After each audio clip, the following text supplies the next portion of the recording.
இந்த பறவையோட கண்ணை சாப்பிட்டோம்னா நம்ம கண் பார்வை பயங்கரமா தெரியுமா. இந்த பறவை கத்துச்சுன்னா வீட்டை சாவுடுக்குமா. நம்ம தொழில் நஷ்டமாயிருச்சுன்னா இந்த பறவை பலி கொடுத்தோம்னா நம்ம தொழில் லாபத்துக்கு போயிருமா. அதை விட அமாவாசையும் தீபாவளியும் ஒரே நாள் வர்ற நாள்ல இந்த பறவை பலி கொடுத்தோம்னா நம்ம வாழ்க்கை ஓஹோன்னு போயிருமா.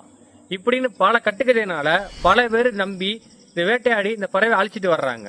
எதை பத்தி சொல்றேன்னா, இரவுல மட்டுமே வெளியேறக்கூடிய ஆந்தையை பத்தி தான் சொல்றேன்.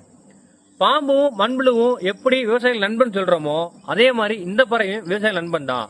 ஏன்னா இது இரவுல மட்டும் தான் வெளியே வரும். ஒரு இரவுல ஒரே ஒரு ஆந்தை கிட்டத்தட்ட 5 to 8 எலி வரைக்கும் சாப்பிடுமா. அப்ப நம்ம ஊர் சுத்தி எவ்வளவு ஆந்தை இருக்கு, அப்ப எவ்வளவு எலியில அதை கட்டுப்படுத்துதுன்னு பாருங்க. இப்ப ஆந்தை இல்லை அப்படின்னா எலியோட எண்ணிக்கை பயங்கரமா கூடும். நமக்கு உணவு பஞ்சம் வந்துடும். எப்படின்னா நம்ம நெல்லை ஃபுல்லா சேதப்படுத்திடும். நம்ம வச்சிருக்க குடோன்ல போய் இருக்க எல்லாத்தையும் சாப்பிட்டு நமக்கு உணவு எல்லாம் பண்ணிடும்.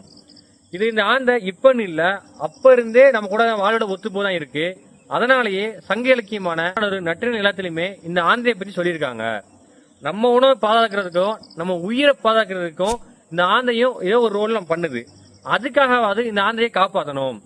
இதுக்கப்புறம் யாராவது ஆந்தையை பத்தி வர கட்டுக்கதை இது அப்படி பொண்ணு இப்படி சொன்னா நம்பாதீங்க. அவங்கள்ட்ட சொல்லி முடிஞ்ச அளவு இருக்கிற ஆந்தையை பாதுகாக்க முயற்சி செய்வோம்.